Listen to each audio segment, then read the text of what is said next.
Learning a new language is hard. We are often motivated at the beginning, but soon we hit a dip. I talked with James Stuber about how he got through his dip when learning Japanese and went on to become fluent. We also talk about spaced repetition, immersion, sketchnoting, and a barbell approach to learning. Join me for the interview. Hello and welcome to another interview in the series Superlearning Professionals. Today I have with me James Stuber. James is an engineer from Seattle, Washington. He's also a fellow in my On Deck Course Creator Fellowship. And I've talked with James before about his fascinating journey to learn Japanese. Welcome, James. Hi, Dom. Thanks so much for having me. No problem.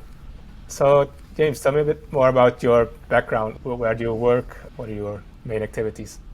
My main day job is as an engineer at a fusion energy research and development small company. We build diagnostics and run simulations for anyone who's doing fusion energy research and also related research in the fields of plasma science or also magnetics.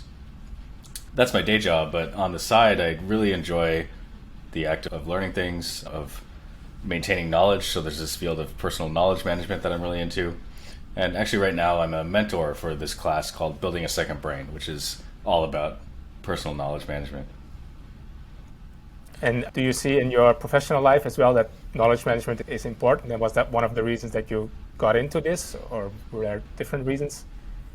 I originally got into PKM, as they call it, because I was learning all this stuff on the side, but I felt like I wasn't able to turn it into anything useful.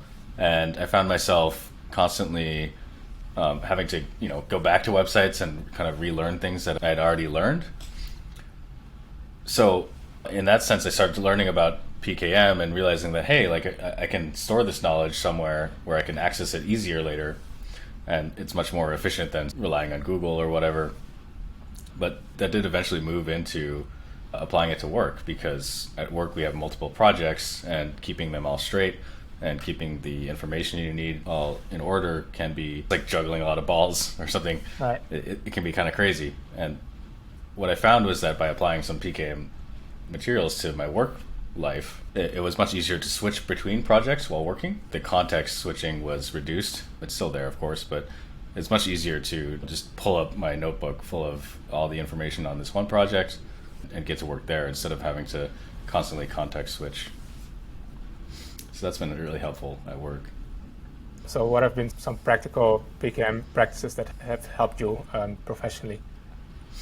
One is just how to organize information. I think in Building a Second Brain, there's this style of organizing notes called para, where you can organize your notes kind of by actionability. So instead of going, oh, this note is about a magnetic wire, it's more useful to think about the note as, oh, this note is helpful for this specific project. The acronym PARA stands for Projects, Areas, Resources, and Archives. So, we started organizing information by project. That's super helpful. Keeping this information siloed in projects, it's helpful in that way. And then when we launch similar projects, we can look at past projects and sort of pull that information out that's relevant and move it to the new project. That sounds like a good way of organizing that. And then also personally, you've been learning Japanese to a very high level. So can you tell me more about that journey and how that's related to the PKM practices which you also use professionally?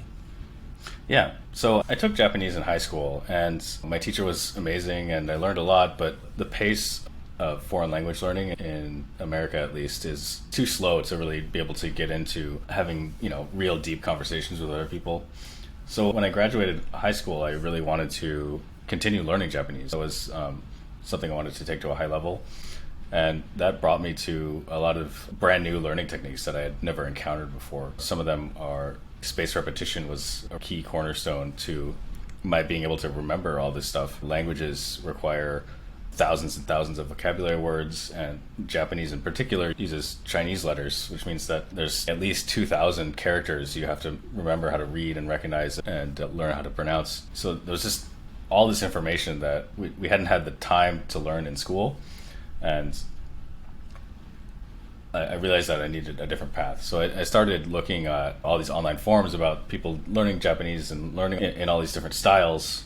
And I came across these people who were using spaced repetition to learn both the kanji, which is the Chinese characters, and also to learn vocabulary and to learn grammar. As far as how that applies to PKM, honestly, I wish I had more PKM knowledge back then. What I was doing was I was taking notes on what other people were doing and then figuring out how I could use those techniques in a way that worked for me. I think one of the biggest hurdles in language learning is getting through the dip.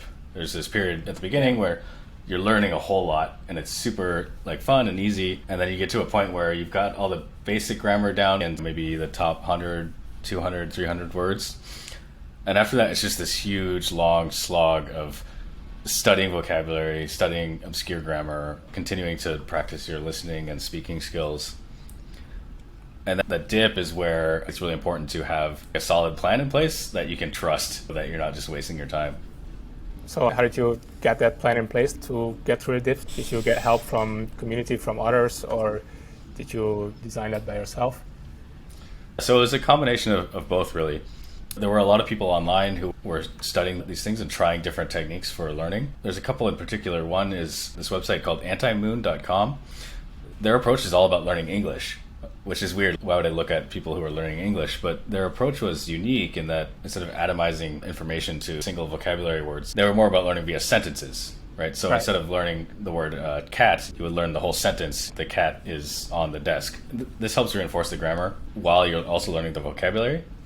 And the really big thing here is that it keeps it more fun. Just studying a flashcard with the word cat on it is really boring. Studying a flashcard with a sentence like the cat is on the desk is not that much more fun.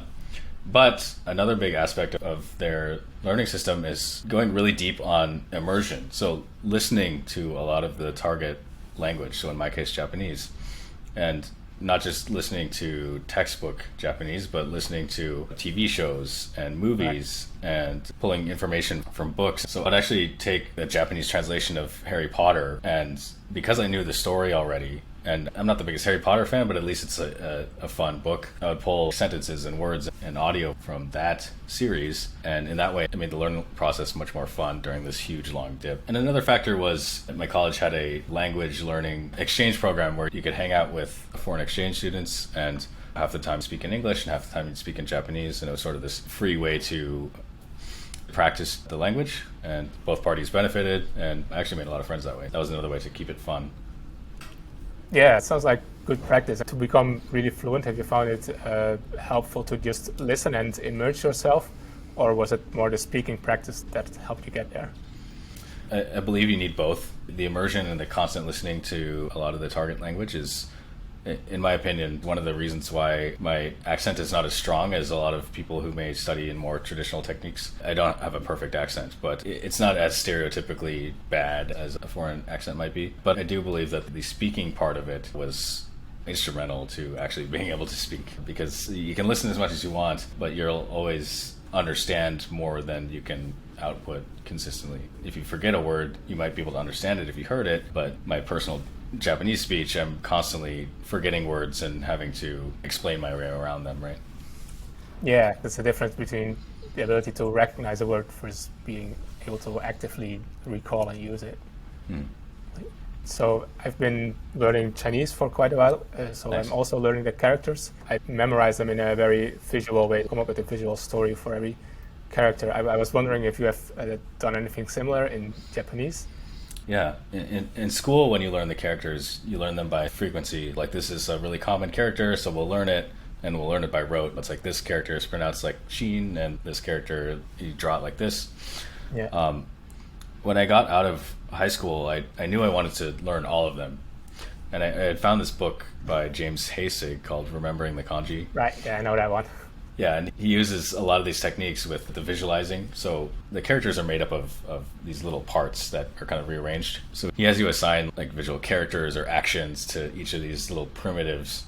And then by combining them, you can sort of learn all of the characters in that way. Instead of going by frequency, he goes by putting together these different primitives. And that helps a lot just with familiarity. I think for me, the biggest part was I could get through the Hasig book in like 3 to 5 months or so.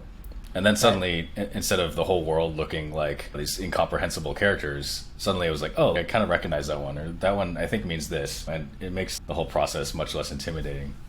The visual aspect of that is very powerful. That's definitely a great approach where you're making these visual stories about the character. It might be like Mr. T walking down the street and yelling about his gold chains. It could be a character, right?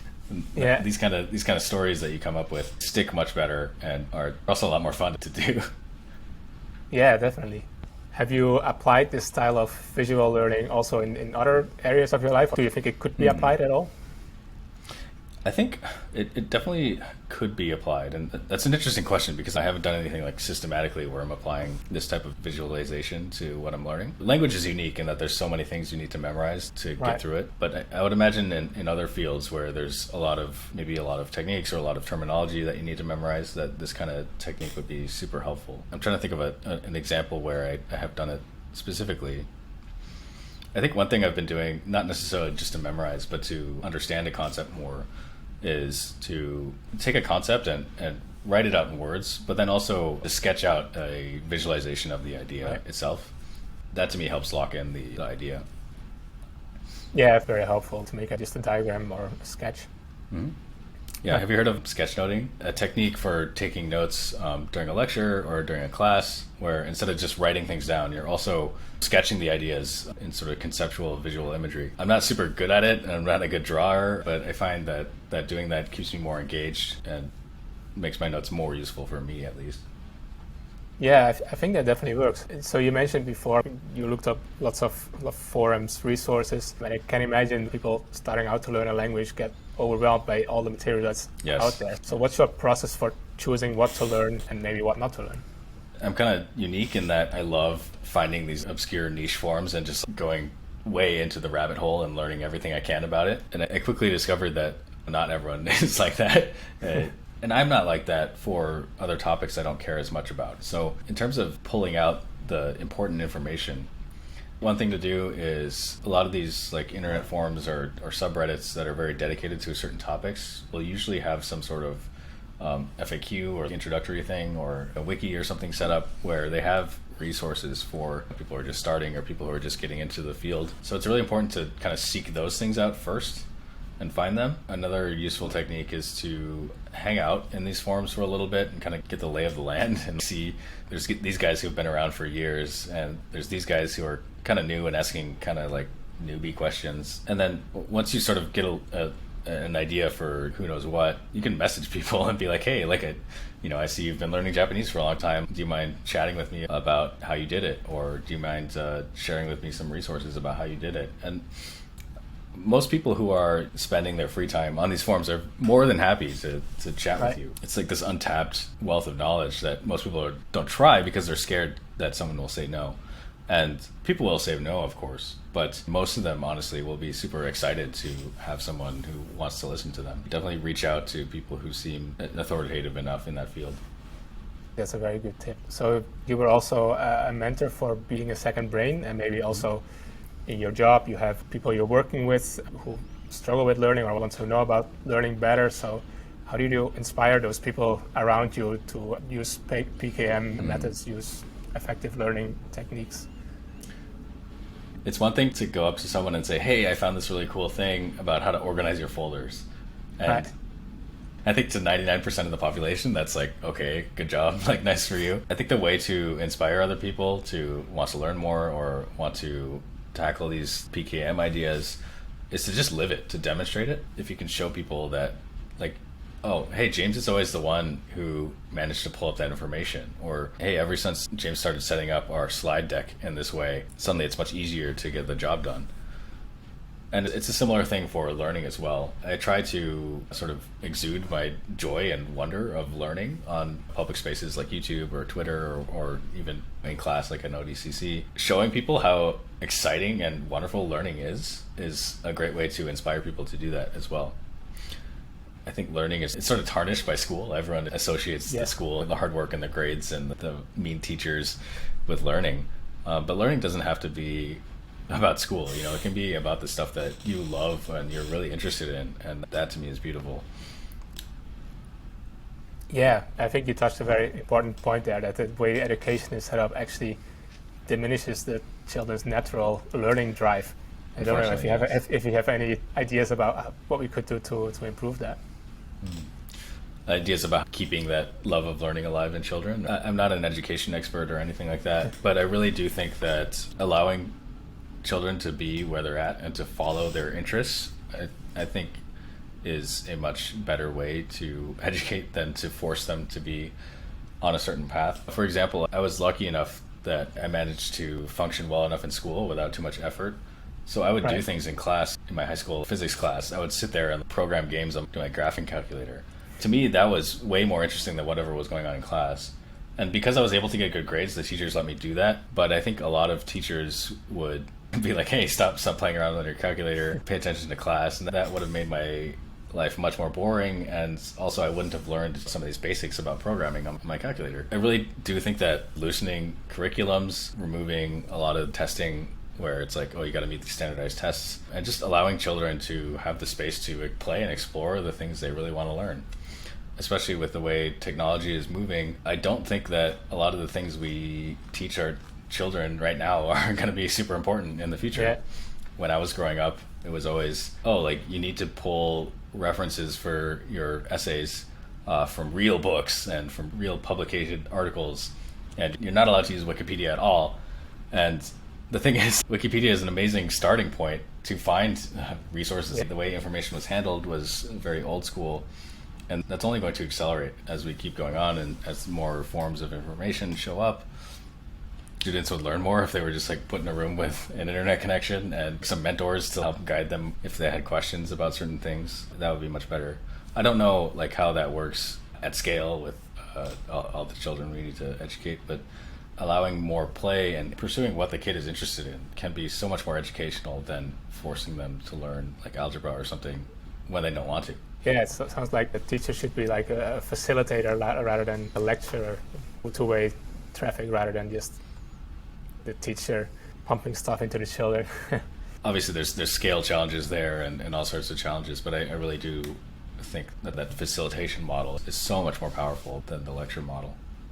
Yeah, and taking that into your professional life as well, knowledge in your field is growing at a faster pace that you can keep up with. So what solutions do you envision to enable knowledge workers to be able to keep benefiting from the growing knowledge, basically? Yeah, this is an interesting field of discussion in like this whole personal knowledge management thing. The pace of information is speeding up. The pace of information decay is also speeding up, right? So information is not useful for as long as it used to be. The news decays and can be useless in an hour. How do you stay on top of all of this information without getting overwhelmed while still also maintaining some ability to think deeply about problems? That's definitely a difficult thing. I think that there's two extremes to this, right? There's the extremely online, I'm just sitting on Twitter all day and I'm sucking in the algorithm. I think that approach fully is wrong, but also I think that going to live in a cabin in the woods is not a good solution, because if you go to live in a cabin in the woods, you can get really deep on maybe some older texts that have been around for a long time, and yeah, you can get really deep there, but you're missing out on this rapid change that's happening. The way I like to approach it is to have a mix of both. It's sort of, if you're familiar with the term barbell, it's like you have a lot on one side and a lot on the other side and nothing in the middle, right? So I prefer to spend some time in the timeline, like sucking in the algorithm and seeing what's going on in the world. And also sometimes just like really diving deep on certain books or material that I think is really important and at least resonates a lot with me. Splitting the two, having a balance of both, I think is the best way to do it. For my personal work, this looks like keeping abreast of new publications. There's always tons of new publications and just having an idea of what's being published, what's out there, but also going deep on the core things, the physics that has been around for decades, and making sure that those basics are still all there. Yeah, I love that, the barbell approach to learning. Mm-hmm. I think that's really, really good stuff. So thanks for all the ideas. And who do you think should I interview next for this series? Oh, that's fun. A person that comes to mind is Alexander Hugh Sam. I can send you his contact info. But Alex is a product manager in Canada, and he has recently done this project where he learned a lot about copywriting. I think he did 100 days of copywriting or something like that. He's also recently learned about public speaking, which is pretty cool. He's constantly learning cool stuff and joining courses, so I think he'd be a good person to interview. That sounds great. Yeah, looking forward to get in touch with him. I'm learning copywriting as well at the moment, so that would definitely be helpful. Nice, that'd be a fun conversation. So if people want to find out more about you, James, what's the best way? Probably the easiest thing to do is go to jamesstuber.com. That's my blog, my website. You can also find me on YouTube. If you search for my name, James Stuber, you'll find me. And I'm also on Twitter if you search for @UberStuber, or just search my name, James Stuber. All right, awesome. Okay, thank you, James, for this interview. Thanks so much, Tom. This has been fun.